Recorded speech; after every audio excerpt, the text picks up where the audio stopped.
to my channel. I'm Carrie Fitz, owner and broker of Carrie Fitz Real Estate in Tuscaloosa, Alabama, Fairhope, Alabama, and Pensacola, Florida. In today's episode, we'll discuss home buying trends across generations, beginning with the oldest, baby boomers. Whether you are just starting out or are a seasoned real estate agent, understanding the differences between generations and their home buying needs is extremely relevant to your strategic marketing and how you approach interactions with different clients. Good agents don't simply throw strategies at the wall and hope something sticks. Instead, they modify their interactions on a case-by-case basis. Know your audience. Finding ways to connect and achieve the best outcome. So let's start with the generation that made up the top 26% of recent homebuyers in 2025. Younger boomers are ages 60 to 69. That's me, with a median income of at least $100,000 a year. The number one reason given for home purchasing among the boomer generations was the desire to be closer to family, friends, and relatives. Probably grandchildren would be my guess.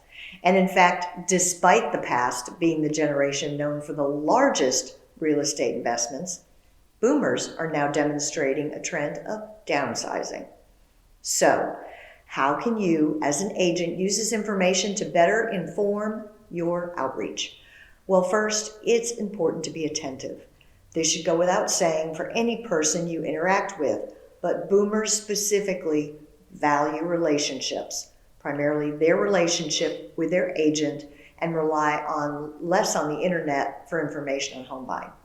Additionally, as an inherently self-actualized generation, boomers are far more mobile than their parents, many of them looking to move to warmer, more exotic areas or to be closer to their families, again, grandchildren, I'm sure, where they can remain active among loved ones. As an agent, you should lean into the idealism that drives this generation and dream big with your older clients. Part of this involves targeting established communities for your clients' big move. Boomers heavily value living with other boomers, citing their neighborhood being too young as their reason for selling their homes. Finally, it's your job as an agent to remain focused and demonstrate your focus to your clients. This applies across generations, but is especially applicable to the older generations who have significantly contributed to changes in the housing market and are determined to see their home buying goals achieved. So that's our deep dive into baby boomers and those home buyers. As you can see, their priorities have shifted from making the biggest investments to focusing more on lifestyle and relationships and community. They know their people, they want their people, they want their village. For us as agents, that means meeting them where they are, listening closely, I say that all the time for all groups, honoring their values and helping them create the kind of life they're envisioning in this next stage. In the next episode, we'll move on to Gen X buyers and talk about how their unique life stage shapes the way they buy and sell homes. So that's it for today. I'm Carrie Fitz. Carry on.